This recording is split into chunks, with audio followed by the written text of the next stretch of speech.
Bonjour et bienvenue sur le podcast Explore Japon, le podcast qui explore le Japon sous toutes ses coutures. Des conseils voyage, de la culture ou bien de la vie tous les jours en passant par l'apprentissage du japonais, partons ensemble une fois par semaine pour ce magnifique pays qu'est le Japon.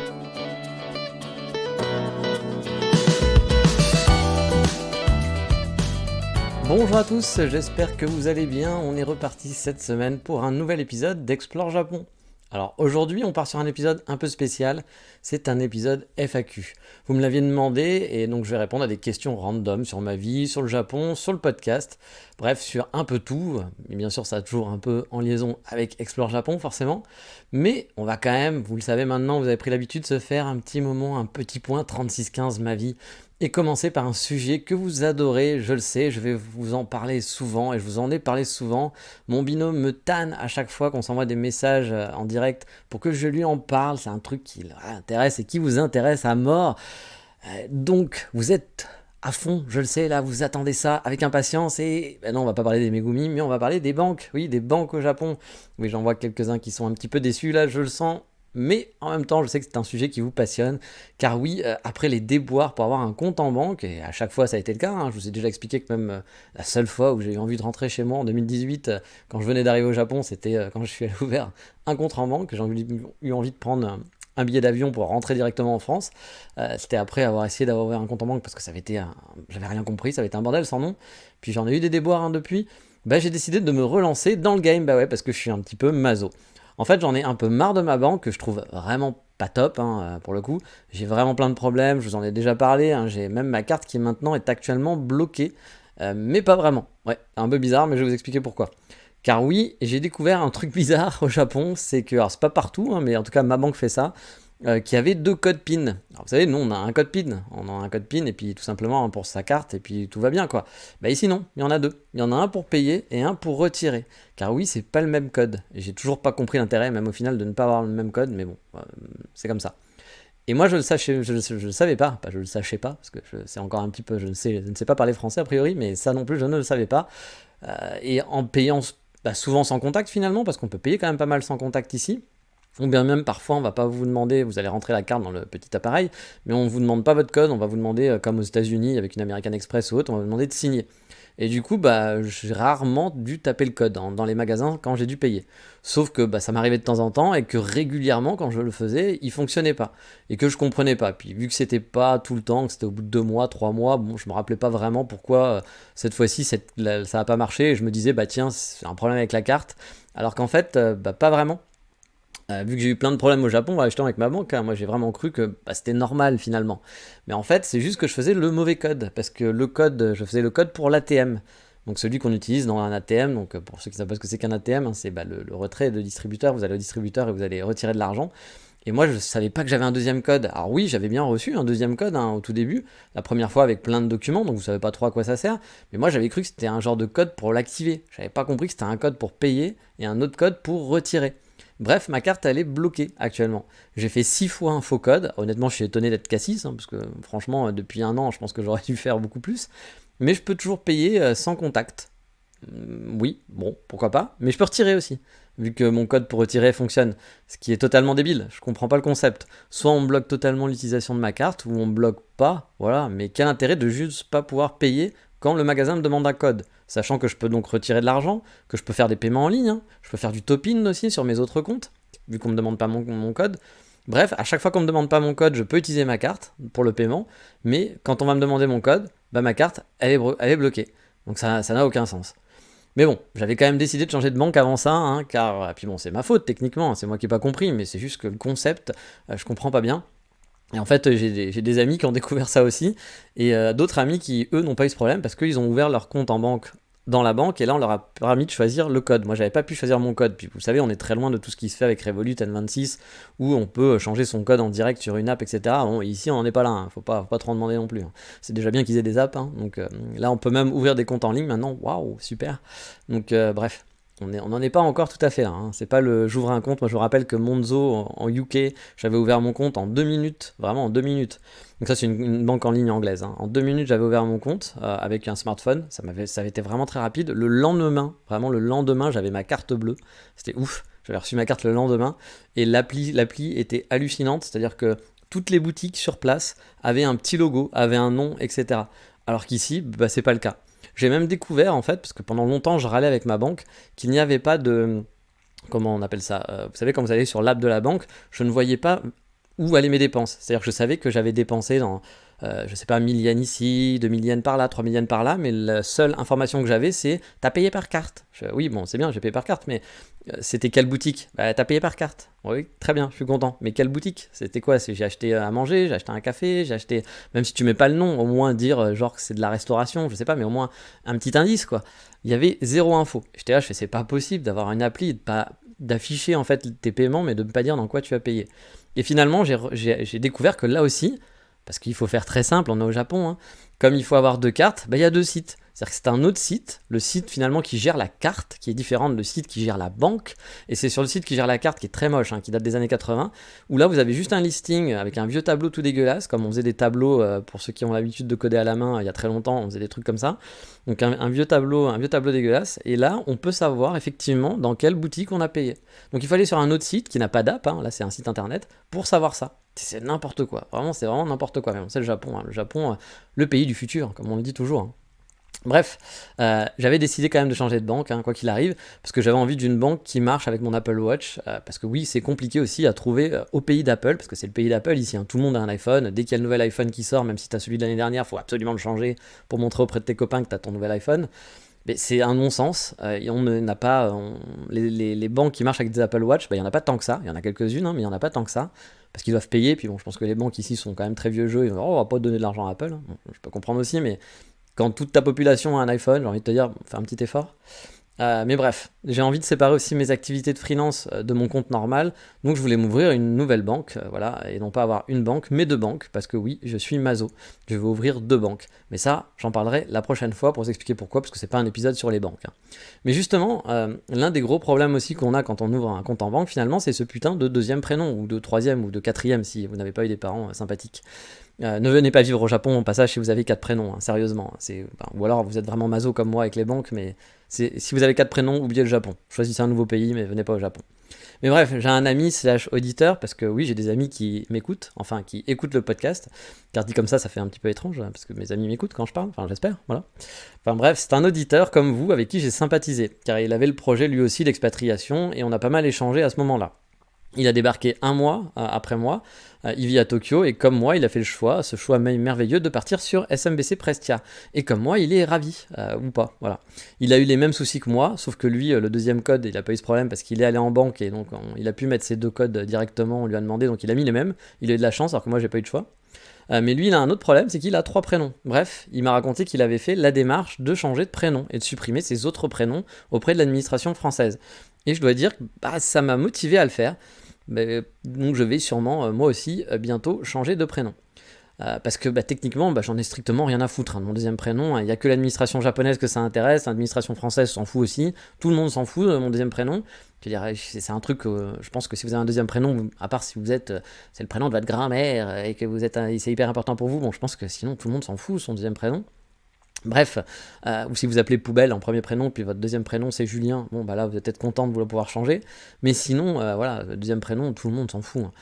Et d'un point de vue administratif, ici, c'est quand même la tannée pour plein de trucs, parce que ici, déjà, on va écrire des kanji ou des katakana, que quand tu t'appelles Yu-I, bon, forcément, à taper, t'as pas besoin d'un champ qui fait 12 km, sauf que tu peux penser quand même qu'il y a d'autres gens qui ont des noms plus longs, mais non. Ici, ils se sont dit, de toute façon, les prénoms, c'est très court, alors on va mettre des champs limités à 8 caractères. Oui, donc voilà, si t'as vu qu'il faut que tu marques ton deuxième prénom, parce que tu vas me dire, pourquoi tu le mets, t'es pas obligé.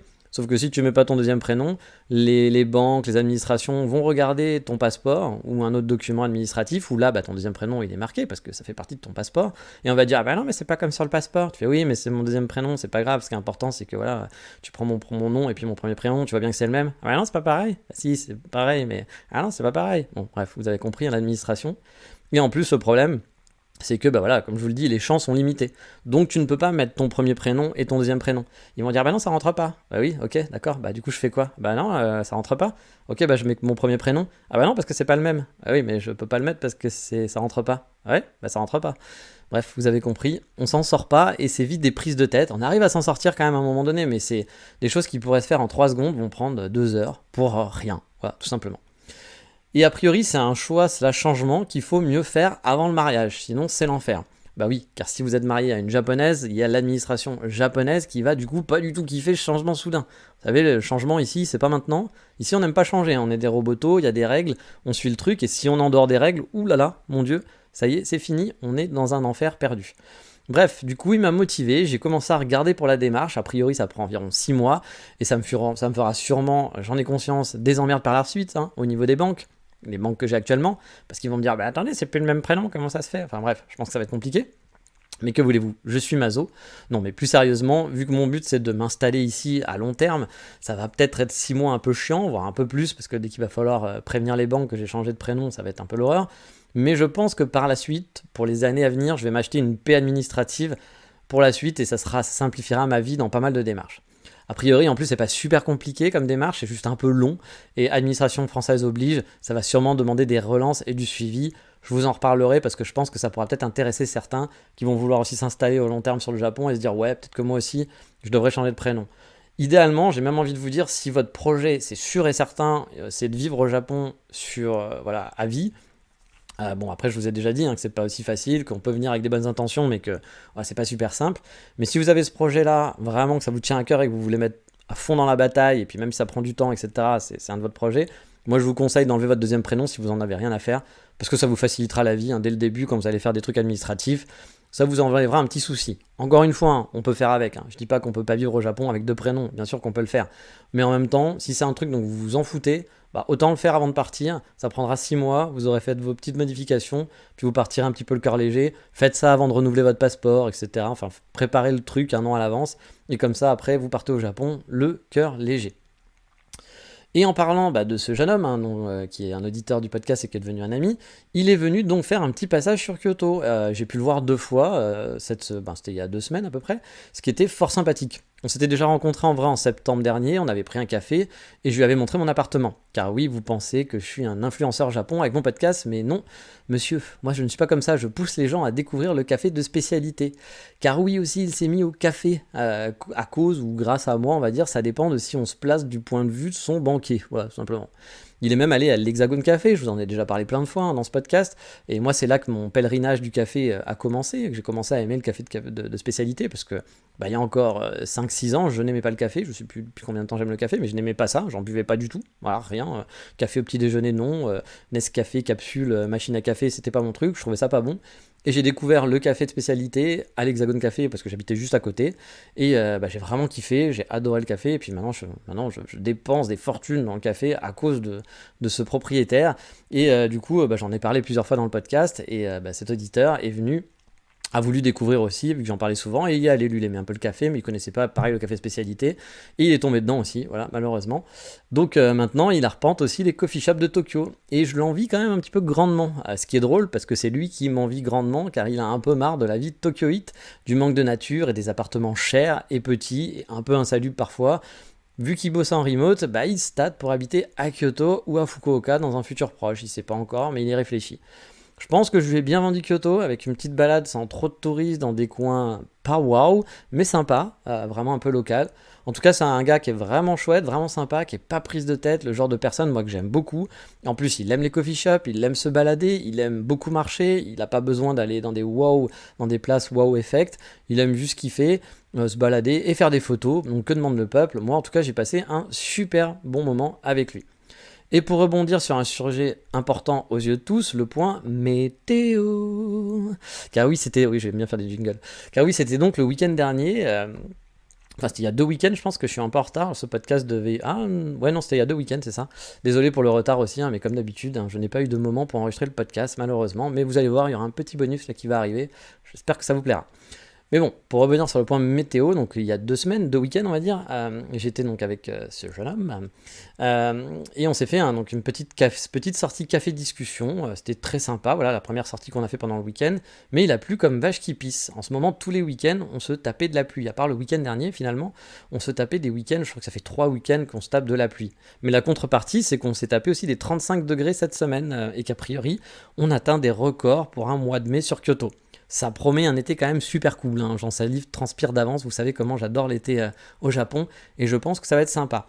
Par contre, ce que j'ai bien aimé pour l'instant, c'est que j'ai l'impression de un peu m'adapter. C'est-à-dire que là, il fait 30 degrés et quelques, 32 degrés, je suis pas encore au bout de ma vie.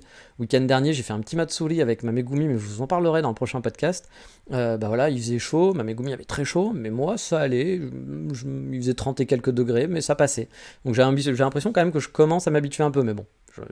Cet été, je sais très bien que je redeviendrai le vieil américain dans les films des années 80 qui transpire à chaudes gouttes au Congo, voilà, avec une rivière sur la tête, ça sera moi.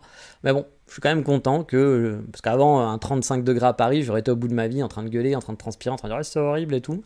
Mais il n'y a pas l'humidité encore, hein. L'humidité n'est pas encore là. Mais bref, on s'est revenu dans la semaine et là on a fait une grosse marche avec cet ami de 20 km dans Kyoto. Et il commençait quand même à faire un petit peu chaud, hein. Et vu qu'il aime les cafés, je l'ai amené dans un nouveau café dont j'ai posté l'adresse sur Patreon il y a quelques jours. Et je l'ai amené aussi dans des cafés que j'aime bien. Je pense qu'il a apprécié, j'en ai profité aussi pour en tester des nouveaux. Un nouveau café que j'avais jamais essayé, qui est dans un temple, et franchement qui était bien cool pour se poser. Vous savez, c'est une vieille maison dans un temple où on peut s'asseoir avec les pieds branlants, un peu dans le vide. Et quand il s'est mis à pleuvoir, on est resté sous le préau, toujours assis, comme dans les petits animés ou les dramas japonais, à discuter, protégé par la pluie en étant dehors. C'était franchement fort agréable. Et je ferai un petit post pour présenter le café prochainement sur Patreon, parce que maintenant j'essaye de mettre de plus en plus d'informations sur Patreon pour ceux qui sont abonnés. Je pense que vous l'avez vu et j'espère que vous appréciez. Au passage, il y a beaucoup de cafés qui ont ouvert sur Kyoto en début d'année. Encore une fois, j'ai au moins une dizaine de cafés à tester, voire plus dans ma liste. Va falloir vraiment que je trouve le temps d'y aller. Et je me demande si je vais pas maintenant me réserver une après-midi par semaine pour faire une petite balade café, sans laptop, etc. Juste marcher et tester les nouveaux cafés. Parce que finalement, on s'est fait une bonne marche de 20 km en semaine. J'étais un peu naze le soir pour travailler, parce qu'après moi je prends le travail à 8h. Mais c'était pas si mal. Mais bon, comme d'hab, vous le savez, je manque pas mal de temps, mais je vais essayer quand même d'en faire un petit peu plus, parce que ça me manque un peu de découvrir les nouveaux cafés. Mais allez, on est parti maintenant pour commencer le topic du jour, qui va sûrement se faire en 2-3 épisodes, je sais pas encore, parce que j'ai pas fini encore de tout préparer, mais je vous avais demandé sur les réseaux sociaux, et je crois même dans le podcast, que si vous aviez des questions à me poser, et vous pouvez encore continuer, hein, parce que d'autres épisodes vont arriver, donc là si vous écoutez ce podcast, vous dites « Ah mince, c'est sympa, j'aurais bien aimé poser ma question moi aussi », vous pouvez me la poser, parce que peut-être qu'il y aura le temps de la mettre dans le prochain épisode, ou dans le 3e, sachant que j'ai déjà pas mal de questions. C'est pour ça qu'il va peut-être avoir 3 épisodes de FAQ, mais du coup, ce que je vais peut-être faire, si j'arrive et que si j'ai le temps, je vous promets rien, puis vu que j'étais en retard là, je vais essayer de refaire un épisode par semaine avec les FAQ. Voilà, après je reprendrai sûrement le rythme de 2 semaines, parce que c'est toujours compliqué pour moi d'enregistrer, mais je vais essayer quand même de vous poster donc un épisode cette semaine, la semaine prochaine en poster un autre, et encore la semaine suivante. Donc ça vous fera comme s'il y avait eu un petit épisode bonus en plus, quoi. Mais allez, on est parti pour les questions. Alors je suis désolé, j'ai pas mis les noms des gens qui m'ont posé les questions, mais en tout cas je vous remercie pour tous ces gens qui m'ont posé des questions puis qui m'ont fait du contenu pour cet épisode. Je vais essayer d'y répondre au mieux possible, et puis je pense que vous reconnaîtrez votre question quand ça arrive. Et pour la première question, on va mettre Fantomette et les gars des chiffres et des lettres sur l'affaire, car plusieurs d'entre vous m'ont demandé si j'avais enfin résolu le problème de la fameuse trappe dans le mur. Pour ceux qui ont écouté le podcast, vous savez, depuis longtemps, je vous ai parlé, surtout dans mon premier appartement, je vous avais parlé qu'il y avait une trappe dans le mur avec un genre de trou et une hélice qu'on ne pouvait pas vraiment fermer, qui n'était pas électrifiée, que je ne savais pas à quoi ça correspondait. Eh bien oui, c'est résolu, et oui, affaire classée. Donc on passe à la question suivante. Non, bien sûr, je vais vous dire ce que c'est. Il s'agit en fait d'une trappe de ventilation contre la moisissure, de ce que j'ai compris. Je l'ai aussi dans mon nouvel appartement, c'est donc un trou, comme je vous le dis, dans le mur, avec un petit boîtier, comme s'il y avait un petit boîtier qui dépassait du mur, c'est juste un trou, quoi. Comme si on avait fait un trou pour faire passer un tuyau, par exemple, sauf que là, il n'y a pas de tuyau, c'est juste un petit boîtier en plastique, et qui laisse passer l'air finalement. Il y a une hélice aussi, et ça permet donc d'aérer l'appartement constamment. Bon, j'avoue que j'ai toujours pas compris le principe de l'hélice par contre, hein. Mais vous le savez peut-être pas, au Japon, il y a beaucoup d'humidité. Mais l'été, on le ressent en tout cas. Les appartements, du coup, peuvent vite voir débarquer de la moisissure. Et cette trappe, en gros, ça sert pour ça, pour que l'appartement soit constamment aéré. On peut la fermer un petit peu, mais bon, c'est pas super hermétique non plus, voire pas du tout hermétique. En cas de typhon, voilà, il faut le fermer parce que sinon vous allez avoir de l'air qui va rentrer, puis ça risque de faire un peu de la merde, quoi, puis de péter un peu tout. Bon, après, c'est la version qu'on m'a racontée, hein. Mais autant, on s'est juste foutu de ma gueule, c'est possible, mais honnêtement, je vois pas sinon son intérêt, et effectivement, cette explication me convient bien, que ce soit pour aérer l'appartement et pour la moisissure. Pas contre la moisissure, c'est pas pour la moisissure. On veut de la moisissure au Japon, non, c'est pas ça, c'est contre la moisissure. Et passons à la deuxième question. Une autre chose qui vous a marqué, c'est de savoir si les Japonais dans les transports m'évitaient toujours comme la peste et s'installent en face, voilà, de moi, mais jamais à côté. Alors déjà pour remettre un peu le contexte, c'est vrai que ça m'est arrivé souvent des histoires où je me retrouvais dans le train avec dans ma rangée personne d'assis à côté de moi et tout le monde entassé en face. Et vraiment c'est assez hallucinant. Ou bien même je vous avais déjà raconté qu'une grand-mère avait retenu sa fille de s'asseoir qui venait, une petite fille venait s'asseoir à côté du gaijin qui elle s'en foutait, et elle était totalement effrayée, la grand-mère elle avait couru après sa fille, lui avait tiré le bras, lui avait quasiment arraché le bras pour pas qu'elle vienne s'asseoir à côté de moi, et au bout d'un moment, voyant qu'il y avait d'autres petites Megumi qui s'étaient mis, enfin une Megumi qui s'était mis à côté de moi, elle avait attendu 3-4 stations, puis elle a dit c'est safe, on peut y aller. Voilà, elle était debout, elle en pouvait plus, mais voilà, parce qu'elle avait peur du gaijin, voilà. Mais c'est pas pour autant que c'est le cas de tous les Japonais, hein, bien sûr, il y en a plein qui s'en foutent, et je pense que par exemple dans Tokyo, les gens s'en foutent royalement, en majorité, hein. Puis ça doit dépendre aussi de votre gueule, je pense. Ça doit jouer. Je sais que certains gaijins ont jamais, par exemple, remarqué ce phénomène. Bon, après, il y a certains gaijins aussi, je pense, qui ne font pas trop attention à ce qui leur entoure et qui s'en rendent pas vraiment compte, hein.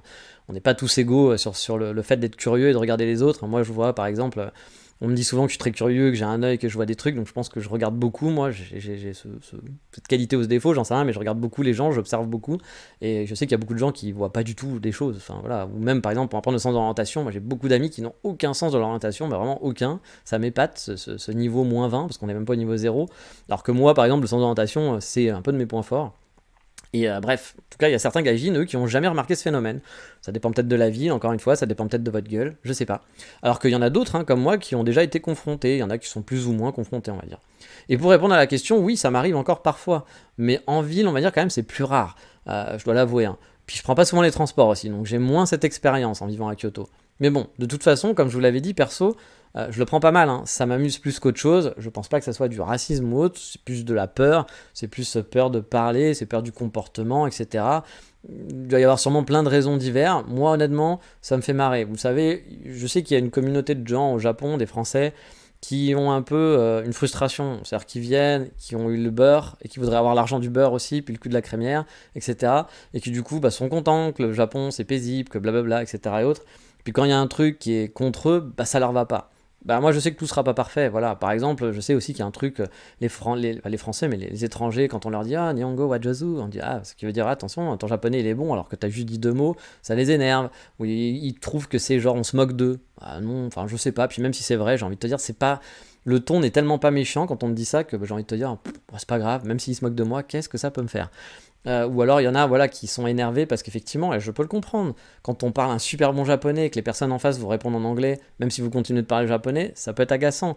Et je comprends qu'on soit agacé. Mais pour moi, c'est pas des choses qui vont venir me rendre fou, me dire oh, le Japon, les japonais, blablabla. Non, voilà, oui, ils se soient pas à côté de moi, ça me fait plus de place. Voilà. Puis moi, ça me fait même marrer limite de les voir tous entassés les uns en face de l'autre. Après, encore une fois, hein, c'est pas quelque chose qui m'arrive tout le temps, ça m'arrive de temps en temps. Faut pas croire qu'à chaque fois que je prends le transport, c'est comme ça. Mais régulièrement, tu peux le voir quand même. Par exemple, quand j'allais à Wakayama et que je prenais le train, il y a des gens qui se mettent à côté de moi, mais souvent, j'avais quand même une petite place. Voilà. C'est-à-dire que les gens vont plus se mettre à côté des Japonais qu'à côté de moi. Mais je peux le comprendre, puis honnêtement, je m'en fous. Voilà. Pour la troisième question, on m'a demandé quand est-ce que ma Megumi allait venir intervenir dans le podcast. Alors, vous l'avez peut-être entendu pour ceux qui écoutent le podcast à la fin, je sais que tout le monde ne l'écoute pas jusqu'au bout, mais elle a intervenu, elle fait un petit ciao bye bye matane maintenant en japonais. En japonais non, en tout, voilà, parce que c'est plusieurs bails, un ciao, un bye bye, un matane, il n'y a pas de français finalement. Et du coup, elle intervient comme ça, mais on m'a demandé est-ce qu'elle allait parler et faire une comparaison, par exemple France-Japon.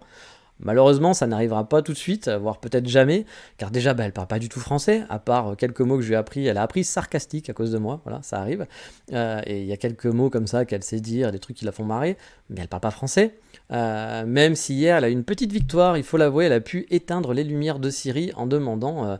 oula, j'ai dit le mot magique, j'espère qu'il ne va pas se lancer, non ça a l'air d'aller. En lui demandant d'éteindre les lumières, par exemple. Et normalement, c'est plus un truc comme...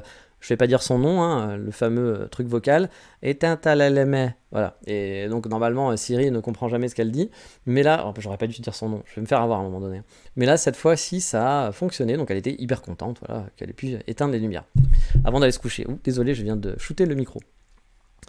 Et puis comme je vous l'avais expliqué aussi, ma Megumi n'est pas du genre à parler de ouf, hein, à donner son avis, et donc de lui faire une comparaison France-Japon, je pense que c'est pas gagné.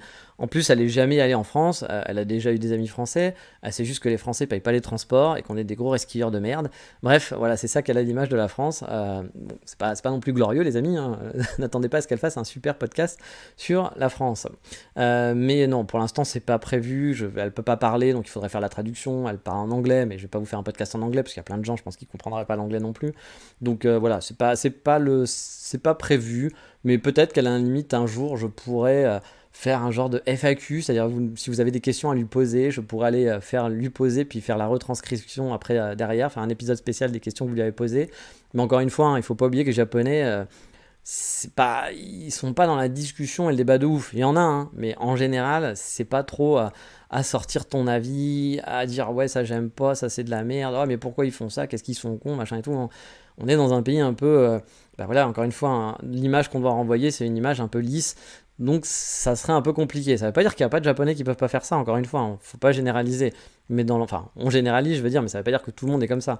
Mais dans l'ensemble, il y aura plus de chances de tomber sur ce genre de discours, ce genre de platitude, que sur voilà, un truc hyper engagé, quoi. Moi, par exemple, quand je regarde la télé japonaise, je comprends pas trop ce qu'ils disent, bien sûr, mais il n'y a pas de débat. On va pas voir LCI en disant mais monsieur, que je peux pas laisser dire ça, mais pourquoi? Puis avec les gens qui se coupent la parole toutes les 3 secondes, non, c'est toujours allez, tire sur mon doigt, voilà, avec des vieux qui sont habillés en gamin, avec oh, Oishi, oh, Oishi, tout est Oishi, hein, bien sûr, il n'y a jamais un truc qui est pas bon. Bref, vous l'avez compris, ce sera compliqué d'avoir un avis, quoi, en quelque sorte.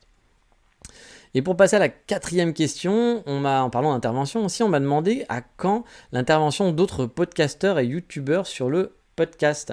Oui, c'est vrai que c'est une question qui peut être un petit peu légitime.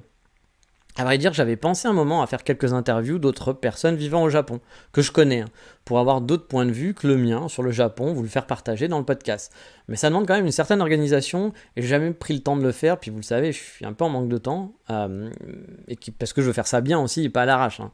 Cependant, j'avais pas prévu quand même de faire le tour des youtubeurs / podcasters, comme par exemple, j'ai pu voir que Kampai, le célèbre site, le faisait par exemple, qui sont allés interviewer des journalistes jeux vidéo, des trucs comme ça, pour amener un peu des noms ronflants, pour amener du monde sur leur podcast. Vous savez, le monde des youtubeurs, podcasters / influenceurs, c'est pas vraiment le monde des bisounours, hein. Les gens se tirent dans les pattes, essayent de profiter maximum et voient tout ça comme un commerce. Kampai, c'est pas votre ami qui vient pour parler du Japon parce qu'ils adorent le Japon.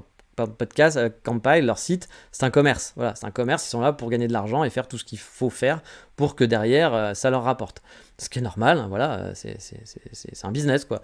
C'est pas une bande de potes avec qui on a la même passion. Alors, attention, encore une fois, hein, je dis pas que c'est mal, hein. Je dis juste que les gens qui font ça de façon industrielle, voire parfois un peu putaclic, pour gagner leur vie, voilà, encore une fois, c'est pas mal, etc. C'est un business comme un autre, tout simplement, mais c'est juste qu'il faut que ce soit un business. Et moi, perso, j'ai pas envie de rentrer vraiment dans ce game. Ça m'intéresse pas du tout quand je vois les histoires en off que j'entends parfois entre youtubeurs, instagrammeurs, influenceurs, etc. Japon, les coups de pute qui se font, etc. Moi, j'ai pas spécialement envie, hein. J'ai moi-même eu l'occasion dernièrement d'avoir le droit à un brand / personne assez connu dans le monde du Japon, vraiment, qui est assez respecté parce que il est là depuis longtemps, il a lancé un bon business, il a plusieurs business, etc. Et puis voilà, il est assez respecté. Il m'a proposé de travailler pour lui, pour eux en tout cas, mais au final, c'était presque du travail, enfin, c'était du travail gratuit. Alors qu'ils vendent l'objet ensuite. Il s'attendait à ce qu'on travaille, enfin il s'attend, j'ai l'impression qu'on travaille gratuitement. C'est-à-dire qu'à aucun moment il m'a proposé un contrat ou quoi que ce soit, parce que pour lui, voilà, pour lui c'était normal, on fait un petit travail. Je vous passe tous les détails, il y avait des trucs encore plus rigolos, même dans dans la façon dont il m'a abordé les choses, qui m'ont bien fait marrer et qui ont bien fait marrer mes potes aussi. Mais comme je vous le dis, j'évite de m'étendre là-dessus, j'ai vraiment autre chose à faire que des guéguerres de territoire, de me dire ah, c'est machin, et puis parce que bon, il y a un peu des mensonges par exemple dans le produit qu'il vend. On vous vend comme un produit authentique, etc., et que c'est pas du tout authentique, voilà. Enfin, ça l'est un peu, mais pas tant que ça, pas tant que c'est vendu. Mais bon, après, c'est du marketing aussi, c'est normal aussi, hein. Mais bon, en fait, moi, ce que j'aime pas trop, c'est quand on vous vend de l'authenticité en disant nous, on est authentique, puis que finalement, on le fait pas. C'est-à-dire que moi, je préfère quelqu'un qui vous dit bah non, moi, je vous vends un truc chimique, et puis oui, c'est chimique, voilà. Il vous a pas menti, puis il vous met des jolies images, des jolis machins, ou alors il vous le dit pas, mais au moins il vous le dit pas. C'est-à-dire qu'il est pas en train de vendre son produit en disant nous, on est des gens bien. Parce que finalement, non, ils sont pas forcément plus bien que d'autres. Mais bref, moi je vous dis, je suis pas dans ces guerres-là, dans ces guerres de territoire, Pour vous dire, hein, vous le savez, je suis ami avec certains guides au Japon, et il faut vraiment voir comme certains se tirent dans les pattes, hein, parfois en frontal sur les réseaux sociaux, ou parfois ça vire au harcèlement dissimulé. C'est vraiment pas beau à voir, hein. Faut pas croire que tous ces gens là que vous suivez, qui sont super gentils, qui sont super cool, qui vont du Japon, sont tous super gentils, hein. Les gens sont un peu psychos, hein, quand il s'agit de business, et comme le dit un autre ami à moi qui est aussi guide, hein, et qui lui justement s'est pris un peu de la mauvaise pub parce que il marche bien, voilà, et puis il y a de la jalousie, il y a des trucs, enfin voilà, c'est l'être humain quoi. Et lui il le dit très bien, il fait il y a de la place pour tout le monde, hein, que chacun s'occupe de son cul, et franchement il a bien raison. Donc peut-être qu'un jour il y aura des interventions de podcasteurs, de youtubeurs, mais ce sera vraiment sélectionné avec précaution. Car j'ai pas l'âge de rentrer dans ces guéguerres de gamins que certains se font. J'ai pas envie de rentrer là-dedans. Si je gagnerais de l'argent avec mon podcast, je serais pas contre. Oui, je suis pas contre de faire un business. Je trouve ça bien que les autres fassent du business aussi avec leur outil, il y a pas de souci. Mais encore une fois, moi je pars toujours du principe que fais ta vie, voilà, fais ton business, fais ta vie. Puis ça marche bien pour toi, tant mieux. Ça marche mieux pour l'autre, tant mieux pour l'autre. Puis tu t'en fous, occupe-toi déjà de toi, occupe-toi de faire mieux. Et puis c'est pas l'autre qui te vole ton truc, c'est à toi de gérer ta communauté, à gérer ce que tu fais, etc. Mais il y a beaucoup de guéguerres, donc voilà, moi j'ai pas trop envie d'avoir des youtubeurs connus, des machins, j'ai pas envie de les faire venir pour me faire connaître, machin et tout. Puis il y a il y en a qui sont très très bons là-dedans, j'en connais un. Vous savez par exemple, vous connaissez Ichiban Japan, hein, qui est très connu. Voilà, il y en a qui se servent beaucoup d'Ichiban Japan, à chaque fois qu'ils parlent de machin, c'est je suis pote avec Guigui, parce que c'est le youtubeur le plus connu. Ça fait limite un peu con, je trouve, mais bon, après voilà, ça rapporte des gens, ils ont raison, ça fonctionne, très bien pour eux, c'est cool, mais voilà, moi c'est pas mon délire, donc il y a peu de chances que je rentre dans cette game là, voilà, clairement. Donc il y aura peu de chances d'avoir des interviews de gens un peu connus, au pire, enfin de youtubeurs ou de podcasteurs, au pire ça sera vraiment un pote que j'interviewerai parce que c'est une personne que j'apprécie, qui est podcasteur ou youtubeur, j'en sais rien, ou alors ce sera juste des gens qui sont normaux, parce que ça aussi qu'on oublie souvent au Japon, il y a plein de gens qui sont normaux, c'est-à-dire qu'on a l'impression que les gens qui vivent au Japon sont tous podcasteurs, influenceurs, youtubeurs. Moi par exemple, je fais un podcast, donc on peut se dire lui il est au Japon, il est podcasteur, machin et tout, etc. Mais finalement, moi mon boulot c'est un boulot, hein, c'est un boulot comme les autres, voilà, je fais du remote, je travaille pour le Canada, je suis pas au Japon à cause de mon YouTube ou de mon podcast. Et il y a plein de gens comme ça qui, eux, ne sont même pas du tout présents sur les réseaux sociaux, qui vont pas vous poster des jolies photos, qui vont pas vous poster des concours, qui vont pas donner son avis, dire je sais tout sur le Japon, etc. Comme moi je peux le faire aussi, par exemple. Il y a des gens qui sont là, puis qui vivent dans l'ombre, qui sont pas présents sur les réseaux sociaux, qui ont leur petite vie, qui sont là depuis des années, qui vivent très bien, qui connaissent sûrement mieux le Japon que les trois quarts des youtubeurs, que moi, que n'importe qui pourraient vous raconter des choses beaucoup plus intéressantes, mais qui en ont rien à branler, qui font leur petite vie tranquille et qui sont contents. Il faut garder à l'esprit que ce que vous voyez sur internet, c'est pas forcément la vraie vie du Japon tout le temps. Il y a plein de gens, plein d'expatriés, plein d'immigrés qui vivent au Japon et puis qui ont leur vie à eux, et que c'est pas la vie qu'on te vend sur internet. Ils sont pas en train de se balader au Kiyomizu-dera, aller faire le tour du Japon, c'est pas des touristes, c'est pas des machins, ils font pas des vidéos, ils parlent pas avec tous les japonais, ils sont pas des trucs, c'est pas waouh, trop fun, regarde le truc le plus cool du Japon. Non, ils ont juste leur vie normale et ils kiffent. Voilà. Il y a plein de gens comme ça, et puis c'est très bien. Voilà, il faut tout pour faire un monde, comme on dit. Allez, 5e question, on avance. Pour revenir sur des questions un peu plus japonisants, on m'a demandé si j'arrivais à différencier les accents japonais, les différents accents japonais. Alors à vrai dire, pas du tout, voilà. Je capte parfois un peu que c'est du Kansai Ben, donc le Kansai Ben c'est l'accent du Kansai, donc Osaka, Kyoto, etc. Surtout Osaka on va dire. Et bien sûr, j'entends que l'accent est différent, mais de là à vous dire que c'est de telle ou telle région, non, je pourrais pas. Et même la plupart du temps, de toute façon, je comprends pas les conversations, donc j'aurais du mal à voir la différence de langage avec un mot qui est différent, etc. Je sais pas comment dire, chocolatine ou pain au chocolat, je pourrais même pas le différencier, parce que j'aurais même pas compris qu'on parlait d'un pain au chocolat, parce que la chocolatine n'existe pas, précisons-le, c'est important.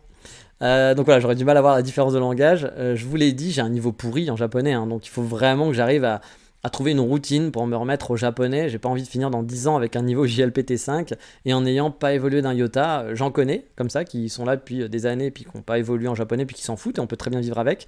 Mais j'avoue, on passe à côté de quelque chose. Donc j'aimerais bien quand même réussir à trouver une routine, mais le problème, vous le savez, hein, c'est trouver du temps pour apprendre.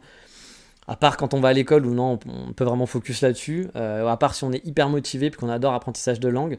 Quand c'est pas trop son truc les langues et qu'en plus on a un travail et qu'on n'a pas trop de temps libre, c'est compliqué d'arriver à se motiver, à trouver du temps, mais j'ai envie de le faire. Il va falloir que j'arrive à le faire à un moment donné, que je me donne un coup de pied aux fesses, comme on dit.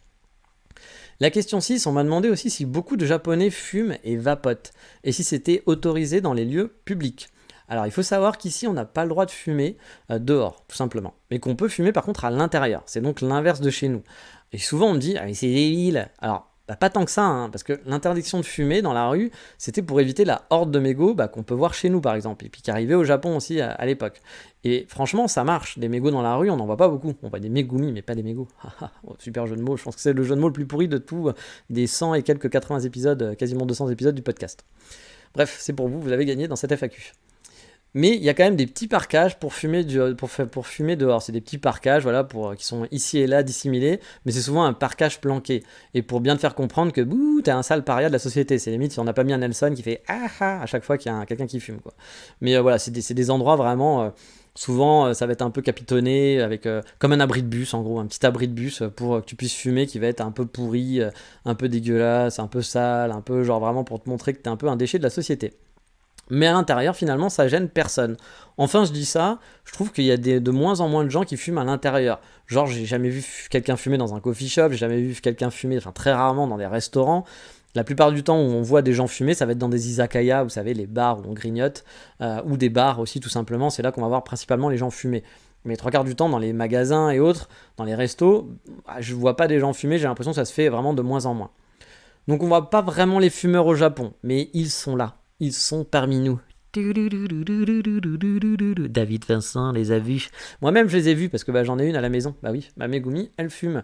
Pour le vapotage, j'ai pas trop fait attention par contre. Mais j'ai l'impression que ça aussi, la mode que ça fut en France, et que c'est peut-être toujours le cas, c'est peut-être encore plus le cas, ça commence à venir. Même si j'ai vu parce que j'ai vu dans des festivals des stands de marques de vapotage qui venaient avoir son petit stand, etc., faire la promo. Et qu'on voit aussi des pubs, par exemple, dans les combini, dans les 7-Eleven & Co. pour les, je sais pas comment on appelle ça, des cigarettes électroniques, quoi. Donc je pense que ça pousse à fond pour passer un petit peu là-dessus. Et bien sûr, hein, vous vous en doutez, on est au Japon, donc il va y avoir tout un côté marketing kawaii avec, forcément, on va pas passer outre. Question 7 maintenant, on va passer dans la superstition. On m'a demandé si j'étais superstitieux. Bah oui, parce que tout à l'heure on était un peu dans les envahisseurs avec David Vincent Interview. Là je sais que les 3 quarts des gens ne savent même pas ce que c'est les envahisseurs, hein, parce que je suis un vieux, vous êtes des jeunes, oui c'est comme ça. C'est une vieille série sur les extraterrestres à l'époque, avec David Vincent qui les avait eus. Et donc voilà, on m'a demandé si j'étais superstitieux. Voilà. Et si les Japonais, ils le sont. Est-ce qu'il y a des superstitions aussi étonnantes au Japon ? Alors perso, je pense pas être superstitieux. Après, j'oublie peut-être certains tocs que j'ai, mais je pense pas techniquement. Je ne suis pas Zinedine Zidane qui met d'abord sa chaussette rouge et la chaussette bleue après. Non, voilà, je suis pas du tout. J'ai pas de toc comme ça, je pense pas. Mais les Japonais, par contre, oui, je pense qu'ils le sont quand même un petit peu. Même si je dois dire qu'en fait, je sais pas vraiment. Donc voilà, c'est vraiment la réponse du connard qui vous fait une réponse sans répondre. Mais par exemple, je sais qu'ils raffolent aller au temple lire des divinations, voilà, acheter un petit bout de papier qui va vous dire la bonne ou la mauvaise fortune. Et bien sûr, si c'est de la mauvaise fortune, il faut vite le brûler, si c'est des mauvaises nouvelles. Je me souviens que par exemple, ma Megumi, quand on était allé au temple le premier de l'an, on avait acheté les vœux du premier de l'an avec les prédictions. Moi j'avais un super truc, tout allait être successful, c'était super. Mais elle, il y avait écrit qu'elle n'allait pas se marier cette année. Donc du coup elle a dit ouais, c'est de la merde.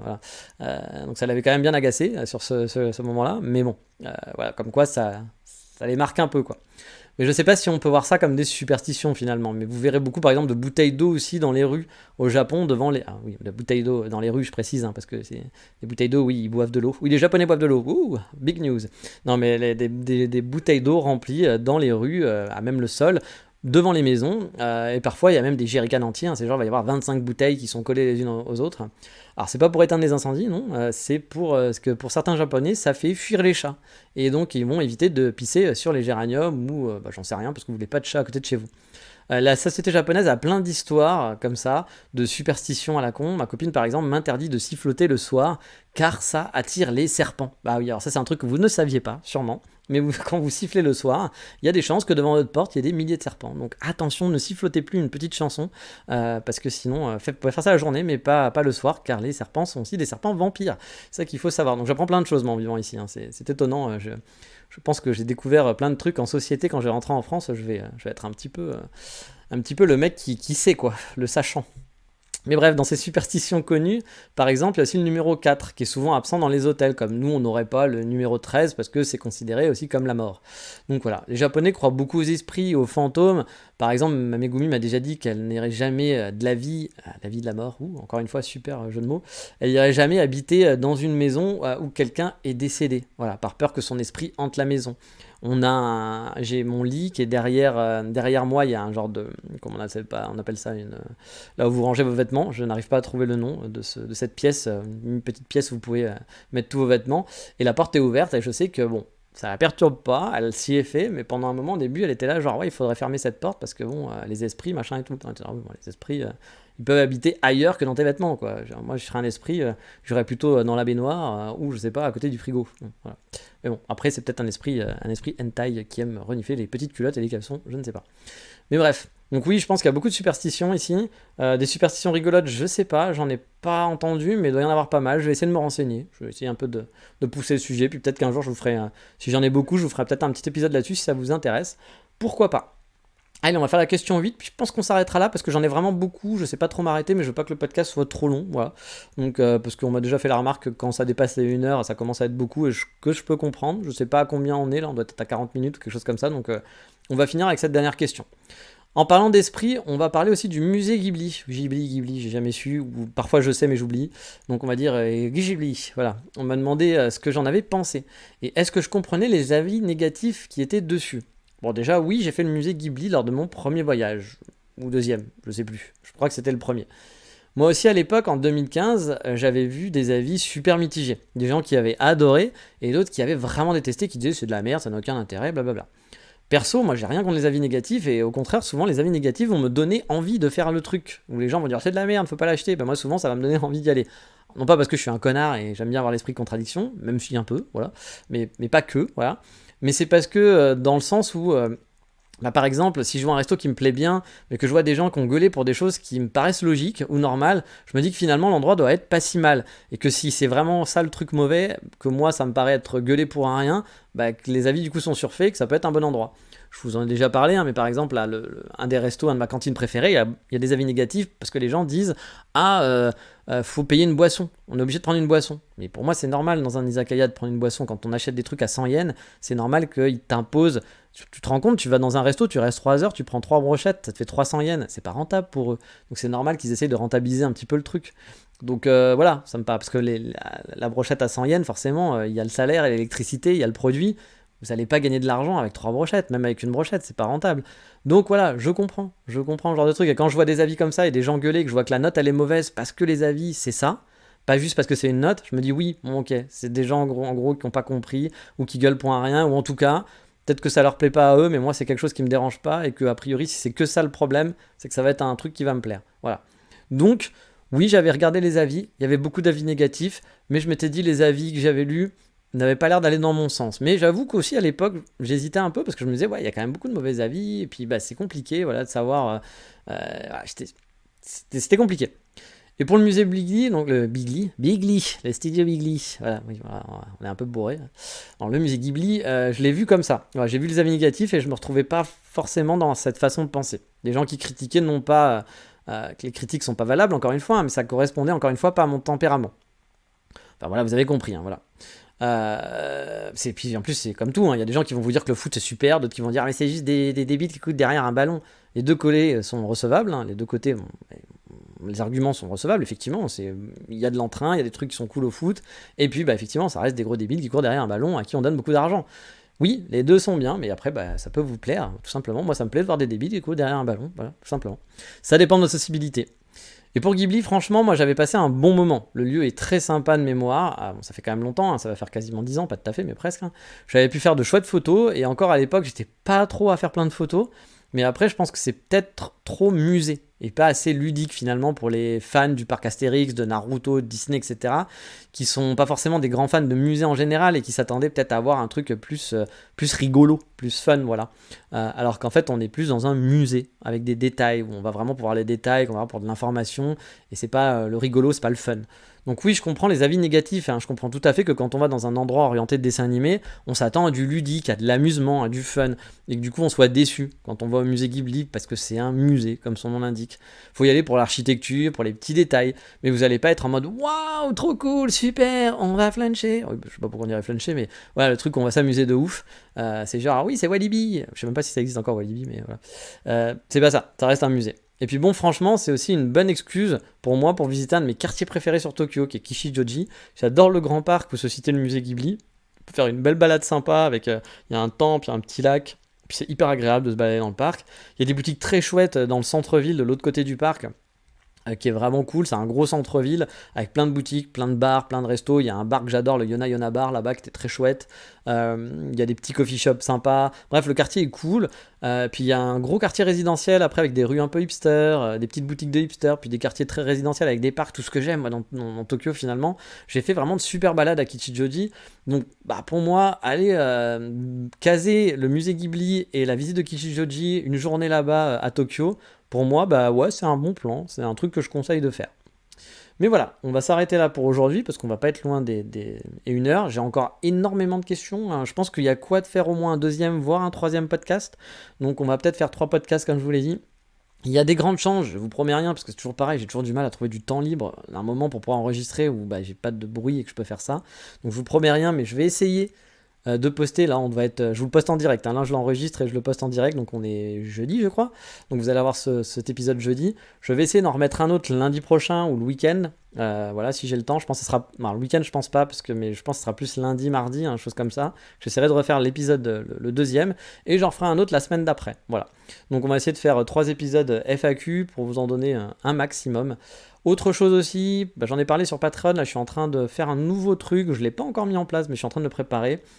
J'aimerais être un peu plus faire quelque chose qui soit facile pour moi à mettre en place, mais ramener du contenu un peu plus régulier, parce qu'il y a des choses que j'aimerais vous faire. Vous saviez, j'avais envie de faire une chaîne YouTube, mais là maintenant c'est plus du tout possible, parce que pour faire ma chaîne YouTube il fallait que j'ai un studio en gros avec les lumières, avec les caméras, puis pareil que j'ai du temps où je suis tout seul à la maison pour enregistrer, puis là c'est pas le cas, donc c'était pas possible de faire ça. Donc YouTube j'ai un peu laissé de côté malheureusement.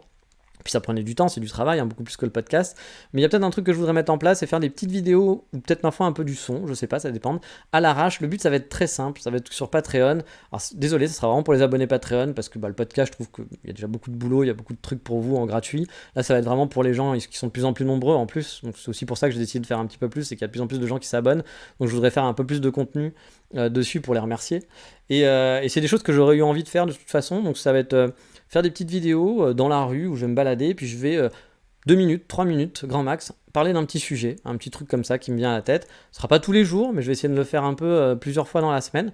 Le but, ça va être de vous parler d'un sujet qui vient comme ça, un peu dans les 36-15 ma vie, justement, un truc un peu très précis que j'ai vu à la télé ou autre, ou qui mériterait peut-être pas un podcast, mais qui me permet de parler d'un petit sujet sur le Japon. Ce sera forcément toujours un peu lié sur le Japon. Avec, vous aurez ma gueule, ou alors parfois de temps en temps, je vous montrerai juste un endroit, en disant, oh, regardez, je suis dans tel endroit, regardez, c'est joli, voilà. Un petit truc de 2 minutes, ça sera pas du joli contenu, ce sera pas des belles vidéos bien travaillées, il y aura pas de montage de fou, etc. Mais c'est pour faire partager un petit peu le quotidien du Japon, parce que le podcast, c'est un peu l'idée de ce podcast. Donc voilà, c'est pour avoir un pendant vidéo, qui sera peut-être moins joli, moins travaillé, mais moi, ça me permet quand même de pouvoir le faire, sans que ça me prenne trop de temps. Donc je vais essayer de proposer ça. Commencer à poster des trucs peut-être cette semaine, la semaine prochaine. J'ai déjà des idées, puis j'ai des petites thématiques, des petits trucs que je veux montrer, dont je veux parler. Donc je vais faire des petits formats parfois audio, parfois vidéo, ça va dépendre, parce que vous savez, j'aime pas trop non plus déranger les gens, donc je veux pas être dans la rue avec mon téléphone et faire allez regardez, puis t'as vu la Megumi Non, parce qu'il y a des gens qui font ça, hein, et bon, moi c'est pas du tout ma cam, j'ai pas envie de faire chier les gens, donc toujours un peu dans le respect. Mais voilà, je vais essayer de poster ce genre de trucs. Je commence à poster un peu plus d'infos aussi, des cafés, des adresses, blablabla. Donc ça va un petit peu dans cette histoire de vous partager finalement mon quotidien, puis ma vie au Japon en format un peu court. Ces vidéos seront pas non plus exclusives à Patreon. Il y en a quelques-unes parfois, je pense que je posterai sur mes réseaux sociaux, mais pas toutes. Je pense qu'il y en a, la plupart seront juste pour Patreon, comme les photos. Il y a des photos que je poste sur mes réseaux sociaux, mais je poste un plus gros batch de photos en avance sur Patreon. Là, mes photos des Sakura, ça fait longtemps qu'elles sont dessus, puis là elles commencent à arriver sur Instagram petit à petit. Puis il y a plus de photos. Donc voilà, je vais essayer de développer un petit peu plus ça, pour remercier tous les gens, parce que vous êtes de plus en plus nombreux. Il y a quand même une vingtaine de personnes, 25 personnes qui sont là. Ça fait 50 et quelques euros, je crois, j'ai rien à cacher, hein, je gagne 50 euros tous les mois avec mon Patreon, sachant que Patreon prend une partie de l'argent, hein, donc je gagne pas vraiment 50 euros. Si tu enlèves les taxes et tout ça, t'es plus à 30 et quelques 50, hein, forcément. Mais voilà, du coup, je me dis, il y a de plus en plus de gens, ça intéresse. En fait, j'ai envie de faire vivre un peu cette communauté, parce que je parle tout seul depuis 4 ans. Et puis voilà, j'ai envie de partager un peu plus de trucs et de développer un petit peu mon amour du Japon, parce que vous savez, j'adore le Japon. Donc voilà, j'espère que ça vous plaira. Sur ce, je vous dis, passez une bonne semaine, et puis on revient bien très bientôt avec la suite de la FAQ 2. Il y a plein de questions différentes, vous allez voir, qui sont très marrantes. D'autres qui sont un peu plus sociétales, d'autres qui sont plus sur le podcast en général. Mais voilà, il y a des questions, je vous dis, il y a de quoi faire 2 ou voire 3 épisodes. Et encore une fois, si vous avez d'autres questions à me poser, s'il y a des trucs là en écoutant ce podcast, j'aimerais bien savoir ça, allez-y, allez sur Instagram, soit sur le mail, ou Twitter, mais il vaut mieux passer par Instagram, je pense que c'est le plus efficace, mais sinon vous m'envoyez un mail si vous n'avez pas Instagram, venez poser votre petite question et j'essaierai d'y répondre au mieux. Allez, sur ce, je vous dis ciao, bye bye, matane.